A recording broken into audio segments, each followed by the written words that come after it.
안녕하십니까? 요양보호사 27회 실기 두 번째 시간입니다.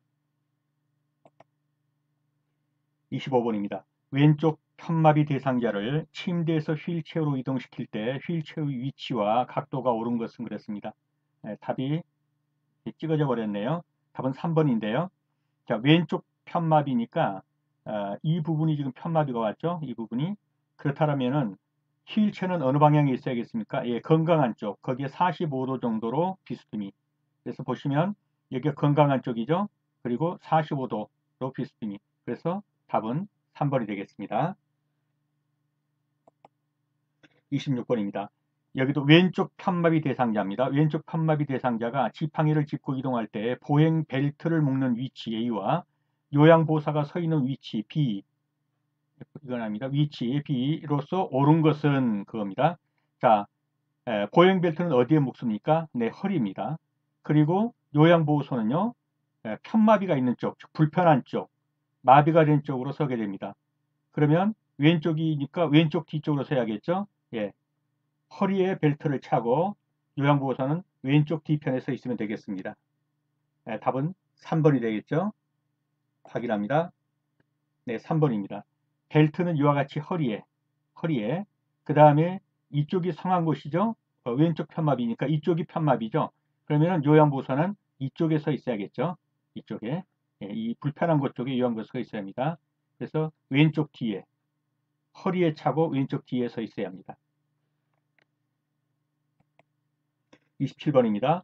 왼쪽 편마비 대상자가 지팡이를 이용해서 버스를 타려고 한다. 올라가는 것이죠. 그러면 어떻습니까? 왼쪽 편마비 대상자가 지팡이를 오르거나 내리거나 맨 먼저 나가는 건 지팡이입니다. 올라갈 때는요, 성한 발이 먼저 올라가죠. 내려갈 때나 평지에서는요, 마비된 발이 먼저 나갑니다. 여기서 올라가니까 성한 발이 올라가겠죠. 왼쪽 편마비니까 오른쪽 발이 성한 거죠. 그러므로 지팡이, 오른발, 왼발 그렇게 되겠죠. 네, 답은 1번이 되겠습니다. 네, 지팡이, 오른발, 왼발 순서입니다. 다음, 흡입 물품을 관리하는 방법으로 옳은 것은 흡입 물품입니다. 카테타가 뭐죠? 네, 석션이라든가 또는 그 오줌줄 내릴 때 고무줄, 그게 카테타죠. 이 카테타는 한 번 사용한 카테타는 버린다. 사용한 카테타는 흐르는 물에 비벼 씻는다. 고무 카테타는 삶은 후 햇볕에 말린다. 흡인병은 분비물이 가득 차면 비우고 닦는다. 카테타는 사용 후 바로 물로 씻는다. 답은 무엇입니까? 네, 2번이죠. 사용한 카테타는 흐르는 물에 비벼서 씻는다가 답입니다. 확인합니다. 네, 사용한 카테타는 흐르는 물에 비벼 씻는다. 29번입니다. 대상자의 침상 청결 관리 방법으로 옳은 것은 더러워진 시트는 일주일에 한 번씩 교환한다. 오리털 이불은 그늘에서 말린다. 감염 대상자의 경우 베개를 매일 교환한다. 담요나 이불은 한 달에 한 번씩 햇볕에 말린다. 혈액이 묻은 경우 뜨거운 물에 비벼서 찬물로 헹군다. 답은 무엇입니까? 네, 2번이죠. 오리털 이불은 그늘에서 말린다. 자, 더러워진 시트는 수시로 교환해야겠죠. 감염 대상자의 경우 베개를 매일 교환한다. 베개를 매일 교환한 것이 아니라 베개 커버 정도를 매일 교환해주면 될 것입니다. 담요나 이불은 한 달에 한 번씩 햇볕에 말린다. 뭐 습기가 찼다는 거 할 때마다 말리면 되겠죠. 혈액이 묻은 경우 뜨거운 물에 비벼서 찬물로 헹군다. 아닙니다. 찬물에 비벼서, 찬물에 담그거나 비벼서 뜨거운 물로 헹구게 됩니다. 그러므로 혈액이 묻은 것은 찬물에 빠는 것이 원칙입니다. 또 나왔네요. 대상자의 침상 철교 관리, 오리털 이불은 그늘에서 말리는 이게 답이고요. 30번입니다. 침대에서 생활하는 대상자의 욕창을 예방하는 방법으로 옳은 것은 욕창 예방 방법입니다. 풀먹인 시트를 사용한다. 두껍고 재봉선이 있는 시트로 선택한다. 시트의 주름을 반듯하고 팽팽하게 펴준다. 베개는 습기와 열을 흡수하는 재질을 사용한다. 침대 시트가 젖었을 때는 체위 변경을 한다. 답이 눈에 들어오셨죠? 네. 시트의 주름을 반듯하고 팽팽하게 펴준다. 이것이 욕창을 예방하는 방법입니다. 풀먹인 시트는요, 빳빳해가지고 마찰을 일으켜서 욕창을 더하게 되겠죠. 풀먹인 시트 아니죠. 두껍고 재봉선이 있으면 거기에 걸려서 피부에 흠집이 갈 수 있겠죠. 재봉선이 없는 곳으로 해야 합니다. 베개는 습기와 열을 흡수하는, 이렇게 습기가 차겠죠. 방출해서 말려버리는 그런 방출하는, 발산하는 이런 재질이야겠죠. 침대 시트가 젖었을 땐 체병한다. 침대 시트가 젖을 땐 침대 시트를 갈아줘야지 체병한다고 될 문제는 아니죠. 네, 그래서 답은 3번이 되겠습니다. 시트의 주름을 반듯하고 팽팽하게 펴준다. 31번입니다. 누워서 지내는 치매 대상자의 양치질 돕는 방법입니다. 네, 답은 여기에 나와버렸네요. 대상자의 뺨에 물받이 그릇을 대줍니다. 이것이 맞습니다. 그러면 치아는 잇몸 방향, 치아에서 잇몸 방향으로 닦는다. 아니죠. 윗부터 시작해서 잇몸에서 치아로 닦아 내려와야겠죠. 칫솔을 혀 안까지 깊숙이 넣는다. 이러면 구역질이 나면서 오히려 문제가 생길 수가 있어요. 예, 안쪽까지는 들어가지 않습니다. 입안을 차가운 물로 한 번만 헹군다. 충분히 헹궈준 게 낫겠죠. 치아가 없는 경우에 구강위생관리를 하지 않는다. 치아가 없다 할지라도 구강위생관리는 해줘야 합니다. 그럼 하지 않는다고 해서 틀렸죠. 대상자의 뺨에 물받이 그릇을 대준다. 이것이 답이 되겠습니다. 치매 대상자가 식사를 하려고 하지 않을 때 대처 방법으로 옳은 것은 1. 먹고 싶을 때까지 기다린다. 2. 식사할 때까지 식판을 치우지 않는다. 3. 국에 말아서 요양보호사가 직접 먹여준다. 4. 대상자가 좋아하는 대체식품을 이용한다. 5. 음식을 크게 썰어 손으로 집어먹을 수 있도록 한다. 치매 대상자가 식사를 하려고 하지 않는다. 답은요? 네. 대상자가 좋아하는 대체식품을 이용해서 그것을 식사하도록 해주면 되겠죠. 식사할 때까지 식판을 치우지 않는다. 이것도 답은 아니죠. 네, 답은 4번이 되겠습니다. 대상자가 좋아하는 대체식품을 이용해서 먹게 하는 것입니다. 33번입니다. 방금 식사를 마친 치매 대상자가 밥을 안 먹었다며 또 달라고 할 때 대처 방법은 1. 먹고 난 식기를 바로 치운다. 2. 칼로리가 높은 간식을 제공한다. 3. 매 식사 후 달력에 먹었다는 것을 표시하게 한다. 4. 방금 식사를 했잖아요 라고 큰 소리로 알려준다. 5. 관심을 얻기 위한 것이므로 대답하지 않는다. 자, 답이 눈에 들어왔죠? 네. 매 식사 후에 달력에다가 먹었다. 이것을 본인이 표시하게 이렇게 해줘서 본인이 표시하게 해줘서 기억하도록 하는 방법입니다. 먹고 나는 식기를 바로 치운다. 가능하다면 이런 사람에게는 식기를 좀 놔두어서 먹었다는 증거물을 삼는 게 낫겠죠. 어쨌든 답은 3번입니다. 매 식사 후에 달력에 먹었다는 것을 표시하게 함으로써 네, 본인이 기억할 수 있도록 해주는 게 좋습니다. 34번입니다. 밤에 일어났다 누웠다 하는 치매 대상자에게 수면을 돕는 방법은 라디오를 크게 틀어놓는다. 침실 조명을 밝게 유지한다. 실내 온도를 17도에서 19도로 유지한다. 밤에 따뜻한 녹차를 제공해서 수면을 돕는다.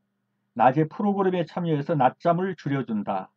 네, 답은 눈에 들어왔죠? 네, 5번입니다.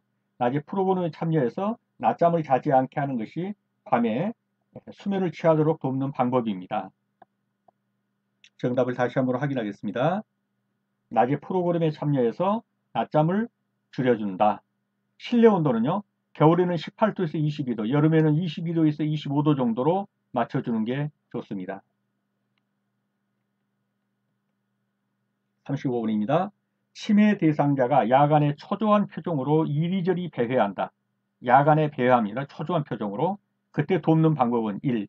TV를 크게 틀어 관심을 돌린다. 2. 집안을 어둡게 해서 수면 시간임을 알린다. 3. 방을 밝게 하고 따뜻하게 해준다. 4. 침대 옆에 옷가지를 걸어서 정서적인 안정감을 준다. 4. 5. 대상자가 불안하지 않도록 출입문을 열어둔다.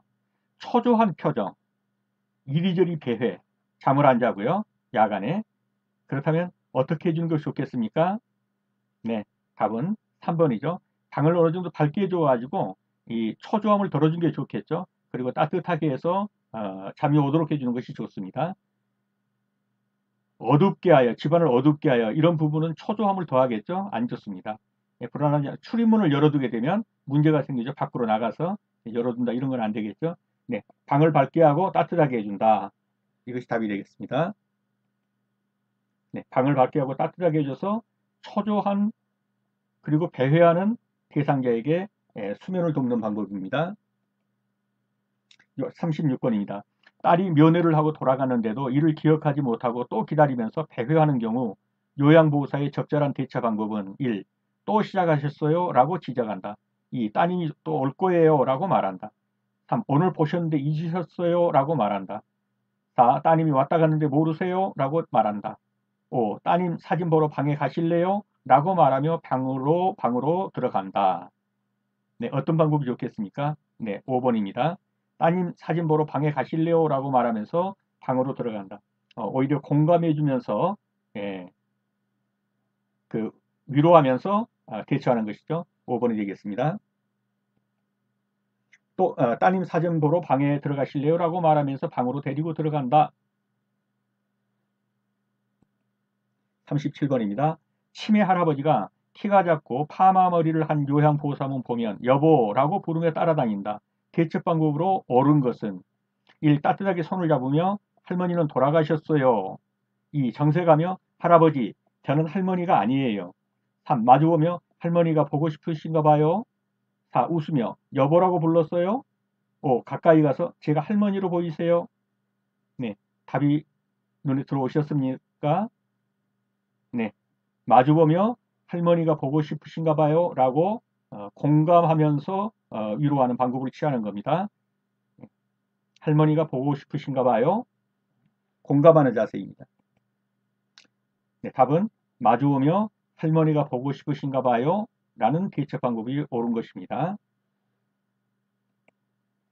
38번입니다. 치매 대상자가 놀이 치료 중 다른 대상자에게 욕설을 하거나 소리를 지를 때, 욕설하고 소리 지를 때 대처 방법으로 옳은 것은 1. 힘으로 제압한다. 2. 다른 곳으로 이동한다. 3. 빠르게 관심을 다른 곳으로 유도한다. 스스로 화가 풀릴 때까지 그냥 둔다. 온화하고 부드럽게 진정시킨다. 답이 무엇일까요? 네, 5번이죠. 온화하고 부드럽게 진정시켜준다. 39번입니다. 치매 대상자에게 발생하는 석양증후군의 문제 행동으로서 옳은 것은 낮에는 유순하지만 저녁이 되면 방을 왔다 갔다 하면서 불안해한다. 2. 짐을 싸다가 다시 풀어놓는 행동을 반복한다. 3. 손에 만져지는 것은 무엇이든 먹으려고 한다. 4. 아무런 목적도 없이 돌아다닌다. 5. 다른 사람이 자신의 물건을 훔쳐갔다고 의심하며 화를 낸다. 석양증후군이 어떤 것이겠습니까? 네, 1번이죠. 낮에는 잘 있어 유순하다가 해질녘쯤 되고 저녁이 되면 그때부터 불안해하고 방을 왔다 갔다 해야 하는 것. 이것이 석양증후군입니다. 40번입니다. 치매 대상자가 해질녘이 되면 남편 밥 해줘야 한다며 집에 간다고 밖으로 나가려고 한다. 대처 방법은 1. 남편은 돌아가셨잖아요. 2. 저랑 같이 갈까요? 하며 산책한다. 3. 아드님이 오면 갈 수 있어요. 4. 여기가 집인데 어디로 가시려고요? 5. 오늘은 안 돼요. 내일 가세요. 어느 게 답일까요? 네, 2번이죠. 저랑 같이 갈까요? 라고 공감하면서 주의를 다른 곳으로 돌려주는 것이죠. 하면서 산책을 한다. 답은 2번이 되겠습니다. 41번입니다. 임종이 임박한 대상자를 돕는 방법으로 올바른 것은 1. 체온 유지를 위해 담요를 덮어준다. 2. 가족 외에 다른 사람의 만남을 제한한다. 3. 전기기구를 사용하여 따뜻하게 해준다. 4. 잠이 들면 자주 흔들어 깨운다. 5. 머리를 낮추고 편안하게 해준다. 답이 눈에 들어왔습니까? 네, 1번이죠. 체온 유지를 위해서 담요를 덮어준다입니다. 가족 외에 다른 사람의 만남을 제한한다. 지금 돌아가시는 분, 임종이 임박했는데 만나고 싶다면 만나게 해주는 게 좋겠죠. 전기기구를 사용해 따뜻하게 해준다. 이게 좋은 방법은 아니죠. 열로 인해서 피부가 손상당하거나 할 수도 있겠죠. 잠이 들면 자주 흔들어 깨운다. 주무시도록 놔둬야겠습니다. 머리를 낮추고 편안하게 해준다. 머리를 높여줘야 숨을 쉬는데 도움이 됩니다. 그러므로 답은 1번이 되겠습니다. 42번입니다. 대상자의 임종 후 사후관리로 옳은 것은 1. 베개를 이용하여 어깨와 머리를 올려준다. 2. 방을 깨끗하게 정리하고 조명을 어둡게 해준다. 3. 부착된 튜브나 장치를 신속히 제거한다. 4. 의치는 빼내어 의치용기에 보관한다. 5. 대상자의 얼굴을 시트로 덮어준다. 답은 무엇일까요? 네, 1번이죠. 베개를 이용해서 어깨와 머리를 올려줍니다. 만약에 어깨와 머리가 낮게 되면 어떻게 되겠습니까? 피가 얼굴 쪽으로 쏠려서 시신이 아주 새카맣게 되겠죠, 얼굴이. 그래서 좀 높여줘가지고 얼굴을 약간 하얀색으로 만들어주는 게 좋습니다. 방을 깨끗하게 정리하고 조명을 어둡게 한다. 이럴 필요는 없죠. 부착된 튜브나 장치를 신속히 제거한다면 이건 의료진이 해야 될 일이지 요양보호사가 해야 될 일은 아닙니다. 의치는 빼내 의치용기에 보관한다. 이것은 유족의 의견을 따라주는 게 좋겠죠. 대상자의 얼굴을 시트로 덮어준다. 아니 목까지만 덮여주면 됩니다. 얼굴까지 시트로 접는 건 아니겠죠. 그래서 답은 1번이 되겠습니다. 베개를 이용하여 어깨와 머리를 올려준다입니다. 43번입니다. 대상자가 갑자기 침을 흘리며 경련을 일으키고 쓰러졌다. 침을 흘린다. 경련을 일으키고 쓰러졌다. 응급처치로 어떻게 하는 것이 좋은가 하는 겁니다. 1. 입에 꺼즈를 물린다. 2. 머리 아래에 단단한 것을 대준다. 3. 팔다리를 주물러준다. 4. 고개를 옆으로 돌려준다. 5. 담요를 덮어서 체온을 유지해준다. 네, 답이 4번이죠. 고개를 옆으로 돌려준다. 침을 흘립니다. 옆으로 돌려줘서 그 고인 침이 밖으로 배출되게 해줘야겠죠. 만약 그렇게 하지 않으면요, 침이 넘어가면서 기도를 막는다든가 이런 그 우려가 있습니다. 그래서 옆으로 돌려줘서 침이 밖으로 흘려나오도록 도와줍니다. 입에 꺼즈를 물린다. 좋은 방법이 아니죠. 머리 아래 단단한 걸 둔다. 그렇지 않아도 경련이 일어났는데 머리에 단단한 걸 두게 되면 상처를 입게 되겠죠. 팔다리를 주물러준다. 이럴 필요가 없습니다. 2, 3분 정도면 이것은 끝나는 것이죠. 담요를 덮어 체온을 유지해준다. 그럴 필요도 없겠죠. 네, 2, 3분 후면 정상으로 돌아오는 것입니다. 이 경련 환자의 대부분은요. 그래서 답은 고개를 옆으로 돌려준다입니다. 44번입니다. 경련성 질환이 없던 대상자가 본래부터 경련성 질환이 있던 경우는 다르죠. 없던 대상자가 갑자기 경련을 일으키며 쓰러졌다. 응급처치에서 무엇을 해야 될 것인가 하는 겁니다. 1. 고개를 옆으로 돌려준다. 기도를 확보한다. 119에 신고한다. 대상자를 꽉 잡고 진정될 때까지 기다린다. 머리 아래에 부드러운 것을 대준다. 맨 먼저 해야 될 일이 뭐냐 이렇게 물었습니다. 이것은 경련성 질환이 없던 대상자이기 때문에 경련성 질환이 있던 대상자 이런 다음에 잠시 후면 다 아는 거죠. 2, 3분 후면 끝인다는 걸. 근데 없었던 대상자가 경련을 일으켰기 때문에 단순히 경련증 환자라고 보기는 어렵습니다. 무엇인지 모르죠. 그러므로 답은 3번. 119에 신고한다. 그렇죠. 특별히 숨을 못 쉬거나 그런 건 없죠. 네. 답은 3번이 되겠습니다. 119에 신고한다가 답입니다. 45번입니다. 화재 발생 시 연기와 열로 인하여 호흡은 있으나 의식이 없다. 그런 대상자에게 1차적으로 관찰할 것은 무엇이냐 그랬습니다. 호흡은 있으나 의식이 없습니다. 그럼 맨 먼저 뭘 하겠습니까? 반응 확인, 119에 신고, 기도 확보, 의식 확인, 인공호흡. 의식은 있다고 의식이 없다고 그랬죠? 의식이 없다고 그랬으니까 의식 확인할 필요도 없죠. 이미 됐죠? 그럼 뭐가 되겠습니까? 일단은 기도 확보부터 해야 될 것입니다. 기도 확보를 하고 그리고 119에 신고하고 의식이 없는 환자이기 때문에 기도 확보를 해줘야 합니다. 맨 먼저 기도 확보를 하고 그리고 119에 신고한다든지 하는 방법이 좋겠습니다. 네, 여러분 수업하시느라 수고 많으셨습니다. 다음 시간에 다시 뵙겠습니다. 감사합니다.